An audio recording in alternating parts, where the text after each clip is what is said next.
नमस्कार, मैं हूं सत्यपाल और आप देख रहे हैं CWB हिंदी न्यूज। शक संवत 1947 विक्रम संवत 2082 आज पौष मास के कृष्ण पक्ष की षष्ठी तिथि और दिन बुधवार है। तदनुसार अंग्रेजी तारीख 10 दिसंबर सन 2025। सबसे पहले आज की सुर्खियां। हरियाणा में अब नए नियम अनुसार होगी पुलिस कर्मियों की भर्ती, कैबिनेट ने दी मंजूरी। दक्षिण हरियाणा में रहीड़ा व जाटी पेड़ों के संरक्षण पर 500 रुपए मिलेगी पेंशन, बताएंगे पूरी खबर। बिजली चोरी की सूचना देने पर मिलेगा 10% इनाम, हरियाणा में बिजली विभाग की नई पहल। हरियाणा में चंबल फर्टिलाइजर केमिकल लिमिटेड पर एक्शन, कीटनाशकों की बिक्री बंद करने के आदेश।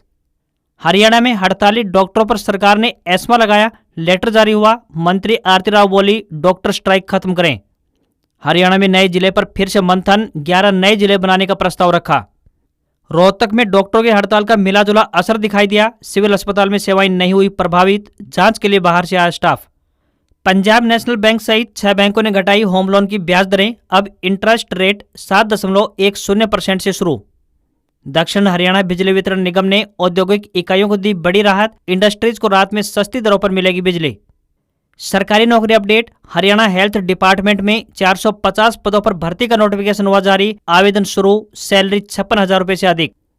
स्टारलिंक ने भारत में प्राइसिंग को वेबसाइट ग्लिच बताया, कहा मंथली 8600 रुपए और हार्डवेयर किट में 34,000 रुपए डमी डेटा था, असली कीमतें जल्द होंगी जारी। सोनमार्ग में सीजन की पहली बर्फबारी हुई, हिमाचल के रोहतांग में मनाली लेह रोड बंद हुआ, MP में तापमान 4.2 डिग्री सेल्सियस पहुंचा, 3 दिन शीतलहर का अलर्ट हुआ जारी। 3 इडियट्स के सीक्वल की स्क्रिप्ट तैयार, आमिर खान, आर माधवन और शर्मन जोशी फिर साथ आएंगे नजर, फिल्म का निर्देशन करेंगे राजकुमार हिरानी। और भारत ने 101 रन से पहला T20 जीता, 74 रन बना उसका साउथ अफ्रीका, हार्दिक की 50, बुमराह के 100 विकेट पूरे। और अब खबरें विस्तार से। हरियाणा में उत्तर पश्चिमी शीत हवाओं का असर दिखाई देने लगा है, जिसके चलते मौसम निरंतर परिवर्तनशील बना हुआ है। पहाड़ों से मैदानी इलाकों में उत्तरी हवाएं कंपकपी छुड़वा रही हैं। कई जगहों पर वातावरण में नमी बढ़ने से सुबह हल्की धुंध भी नजर आती है। दिसंबर महीने की शुरुआत से ही तापमान में लगातार गिरावट देखने को मिल रही है। मौसम वैज्ञानिकों की माने तो 12 दिसंबर से एक और पश्चिमी विक्षोभ के आंशिक प्रभाव के कारण 14 दिसंबर के दौरान बीच बीच में आंशिक बादलवाई रहने की संभावना जताई गई है, जिससे दिन के तापमान में हल्की गिरावट व रात के तापमान में हल्की बढ़ोतरी संभावित है। इस दौरान हवा में बार बार बदलाव होने तथा हवाएं हल्की गति से चलने की संभावना भी है। वातावरण में नमी बढ़ने से कुछ एक जगहों पर अल सुबह हल्की से मध्यम धुंध भी रहने की संभावना है। इस दौरान कमजोर पश्चिमी विक्षोभ सक्रिय होते रहेंगे, जिसकी वजह से उत्तर पर्वतीय क्षेत्रों में लगातार बर्फबारी जारी रहेगी, जिसके कारण दिन और रात के तापमान में उतार चढ़ाव जारी रहेगा। बर्फबारी होने से सूखी ठंड बढ़ने की भी संभावना ज्यादा रहेगी।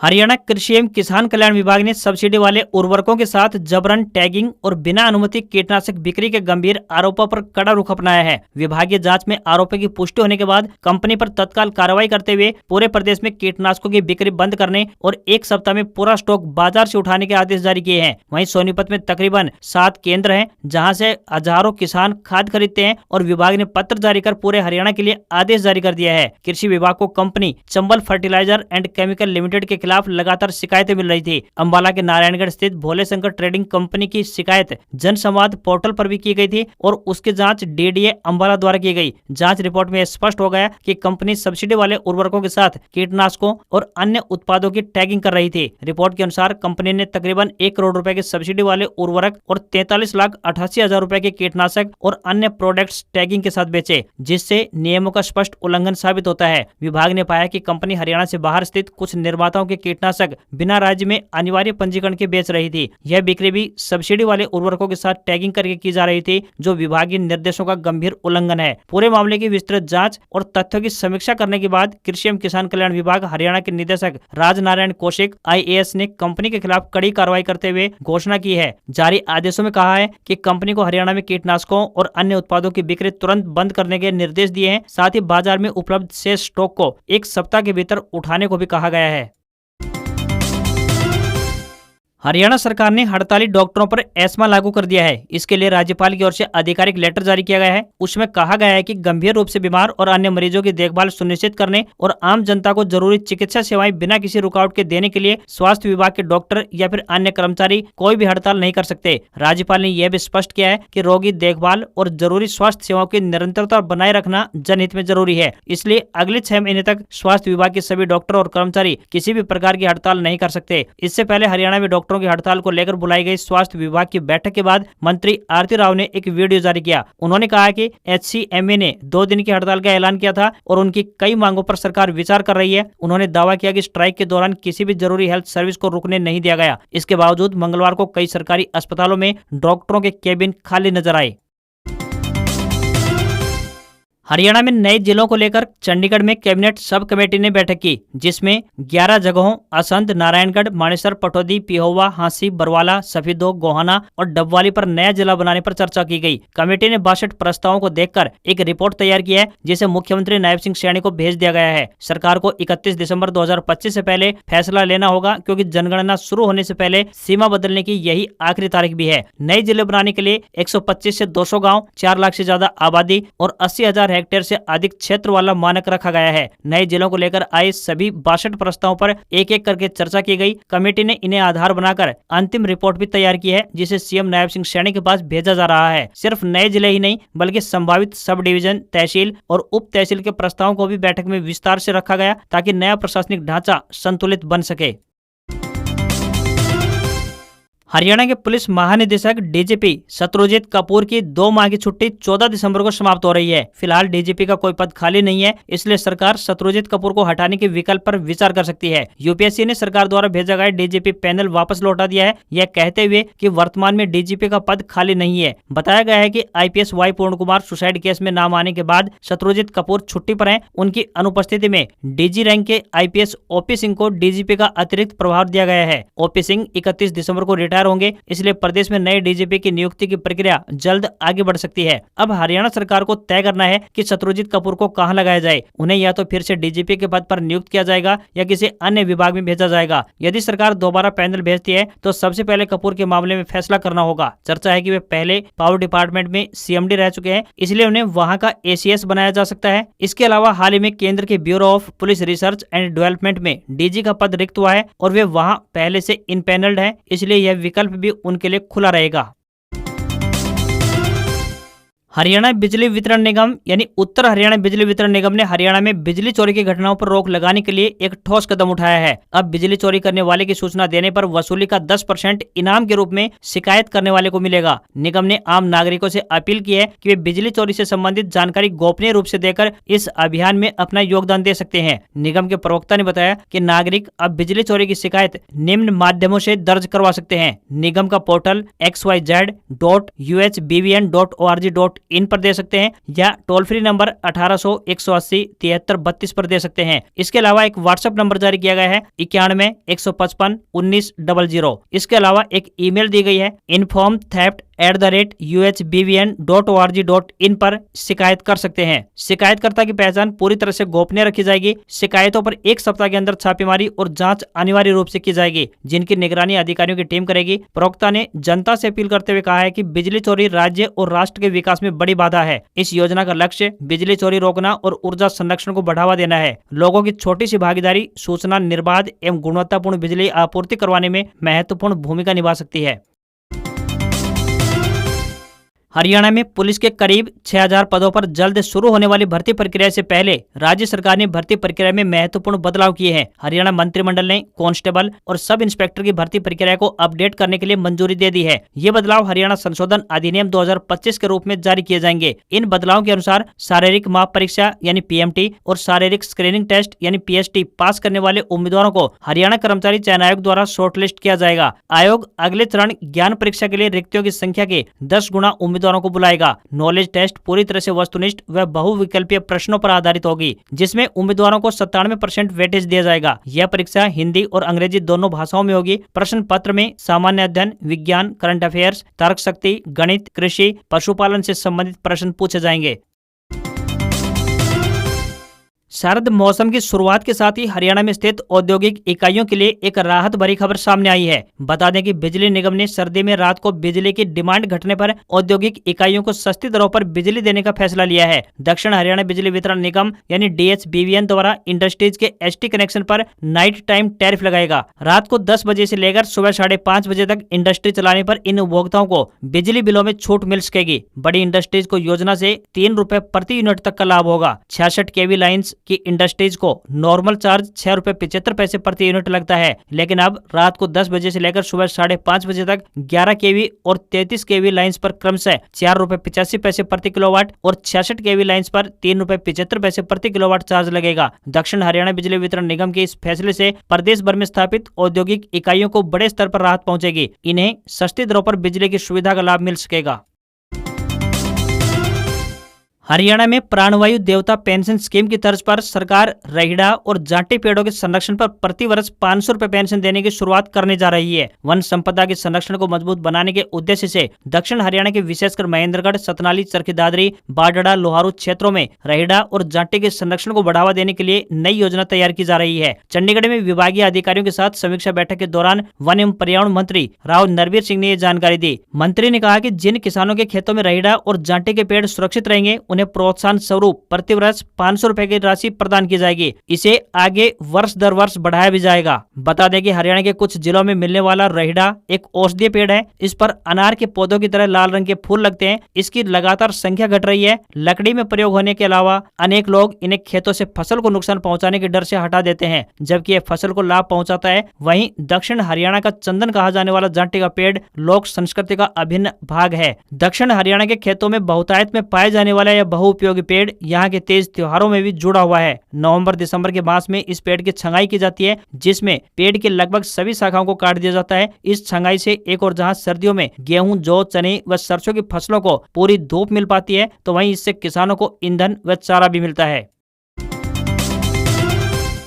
राजस्थान के 19 शहरों में तापमान 10 डिग्री से नीचे दर्ज हुआ है। फतेहपुर में सबसे कम यानी 4.4 डिग्री पारा दर्ज हुआ। मौसम विभाग ने राज्य में 10 दिसंबर से शीतलहर चलने की आशंका जताई है। दूसरी तरफ पहाड़ी राज्यों में बर्फबारी का दौर शुरू हो गया है। उत्तराखंड के चमोली, उत्तरकाशी, पिथौरागढ़ समेत कई जिलों में तेज बर्फबारी हुई। पहाड़ पूरी तरह से सफेद चादर से ढके हुए नजर आए, तो वहीं कश्मीर के गांदरबल जिले के सोनमर्ग में सीजन की पहली बर्फबारी हुई। बड़ी संख्या में पर्यटक और स्थानीय लोग बर्फबारी का मजा लेते हुए दिखाई दिए। हिमाचल प्रदेश के कुल्लू जिला स्थित रोहतांग दर्रे में बर्फबारी हुई है। इसके कारण मनाली लेह सड़क बंद कर दिया गया। हिमाचल प्रदेश के रोहतांग दर्रे में बर्फबारी के बाद पहाड़ों पर बर्फ की सफेद चादर बिछ गई। उत्तराखंड के चमोली के पहाड़ों में जमकर बर्फबारी हुई है, तो वहीं राजस्थान में एक बार फिर से शीतलहर का दौर शुरू होने वाला है। मौसम विभाग के अनुसार 10 दिसंबर से शीतलहर का प्रभाव महसूस होगा। शेखावाटी और उसके आसपास के एरिया में सबसे ज्यादा असर देखने को मिलेगा। सिक्कर, चूरू, झुंझुनू और नागौर में 2 दिन का येलो अलर्ट जारी किया गया है। तापमान में 1 से लेकर 2 डिग्री तक गिरावट देखने को मिल सकती है। वहीं केदारनाथ में तापमान -17 डिग्री सेल्सियस तो बद्रीनाथ में -14 डिग्री सेल्सियस चला गया है।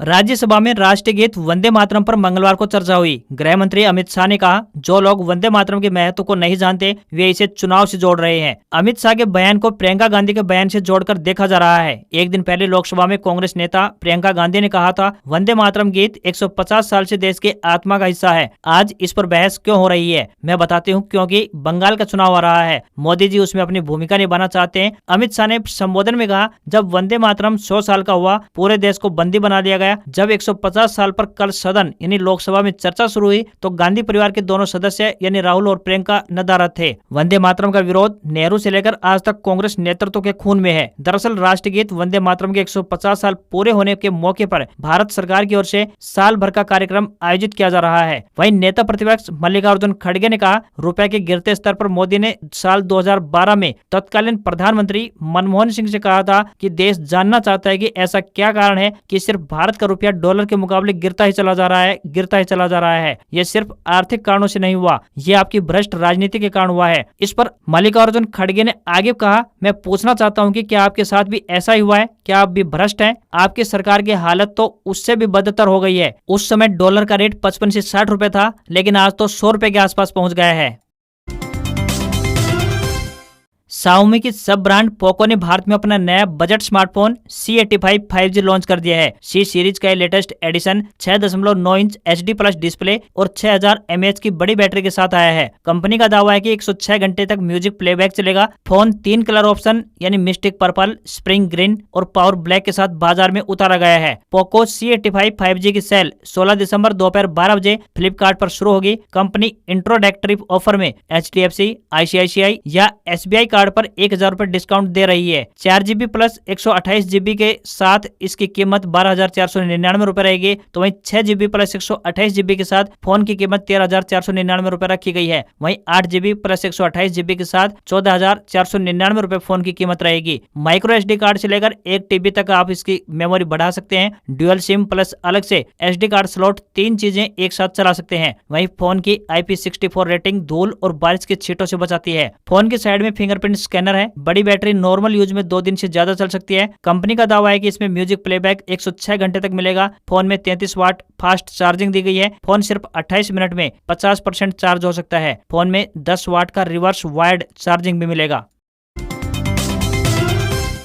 एलन मस्क की कंपनी स्पेसएक्स ने क्लैरिफिकेशन दिया है कि उसने भारत में अपनी सैटेलाइट इंटरनेट सर्विस स्टारलिंक की प्राइसिंग का ऐलान अभी नहीं किया है। कंपनी ने बताया कि स्टारलिंक की इंडिया वेबसाइट पर जो गलत प्राइसिंग दिखाई दे रही थी वो एक ग्लिच के कारण थी। दरअसल सोमवार को कंपनी की वेबसाइट पर स्टारलिंक की सर्विस के प्लान दिखाई दे रहे थे, जिसमें मंथली प्लान 8,600 और हार्डवेयर किट की प्राइसिंग 34,000 रुपए दिखाई दी थी। हालांकि अब कंपनी ने क्लैरिफाई किया है कि ये नंबर्स डमी टेस्ट डेटा थे और असली सर्विस अभी लाइव नहीं हुई है। भारत में सैटेलाइट इंटरनेट लॉन्च के लिए फाइनल अप्रूवल का अभी इंतजार है। स्टारलिंक इंडिया की वेबसाइट कुछ घंटों के लिए लाइव हो गई थी, जहां न्यू सब्सक्राइबर्स के लिए मंथली प्राइस 8,600 और हार्डवेयर किट की कीमत 34,000 रुपए दिखाई गई। स्टारलिंक भारत में हाई स्पीड सैटेलाइट इंटरनेट लाने की तैयारी में है। हालांकि अभी सर्विस एक्टिव करने के लिए कंपनी को भारत सरकार से फाइनल अप्रूवल मिलना अभी बाकी है। रिजर्व बैंक के रेपो रेट में 0.25% की हालिया कटौती का असर अब दिखाई देने लगा है। 6 बड़े बैंकों ने होम लोन की ब्याज दरों में 0.25% तक की कटौती कर दी है। HDFC bank, Punjab national bank, bank of Baroda, Indian bank, bank of India और बैंक ऑफ महाराष्ट्र इसमें शामिल हैं। नई कटौती के चलते होम लोन की सालाना ब्याज दर में 7.10% के निचले स्तर पर पहुंच गई है। RBI ने 5 दिसंबर को रेपो रेट 5.50% से घटाकर 5.25% कर दिया था। इससे बैंकों की फंड लागत घट गई है। इसका फायदा वे लोन सस्ता करके अपने अपने ग्राहकों को दे रहे हैं। ऐसे में मान लीजिए पहले आपके लिए बैंक की होम लोन ब्याज दर 8% थी, जो कि अब 0.25% की कटौती के बाद 7.75% रह जाएगी। नए और मौजूदा दोनों ग्राहकों को इसका फायदा मिलेगा। कई बैंक समय से पहले लोन अदा करने पर पेनल्टी लगाते हैं। ऐसे में बैंकों से इस बारे में पूरी डिटेल ले लें, क्योंकि समय से पहले लोन अदा करने पर बैंकों को उम्मीद के मुताबिक कम ब्याज मिलता है। ऐसे में उनकी ओर से कुछ टर्म एंड कंडीशंस लगाए जाते हैं। इसलिए होम लोन लेते समय इस बारे में पूरी जानकारी हासिल कर लेनी चाहिए। भारतीय शेयर बाजार में लगातार दूसरे दिन गिरावट देखने को मिली। हफ्ते के दूसरे कारोबारी दिन भारतीय शेयर बाजार में सेंसेक्स 436 अंक की गिरावट के साथ 84,666 के लेवल पर बंद हुआ। निफ्टी में भी 121 अंक की गिरावट देखने को मिली और ये 25,840 के लेवल पर बंद हुआ। सेंसेक्स के 30 में से 22 शेयर में गिरावट और 8 शेयरों में तेजी रही। एशियन पेंट्स का शेयर सबसे ज्यादा यानी 4% तक गिरा। IT सेक्टर में सबसे ज्यादा 1.19% की गिरावट देखने को मिली। वहीं 10 ग्राम सोना 848 रुपए गिरकर 1,27,409 रुपए पर पहुंच गया। वहीं 1 किलोग्राम चांदी का दाम 2,034 रुपए गिरकर 1,77,054 रुपए पर पहुंच गया है। वहीं 22 कैरेट सोने का दाम की बात करें तो 1,16,707 रुपए प्रति 10 ग्राम के स्तर पर देखने को मिला। आज खबरों में बस इतना ही। देखते रहिए आपका अपना हरियाणा का सबसे बेहतरीन news channel CWB Hindi news. नमस्कार। इसी आशा के साथ आपका दिन शुभ रहे।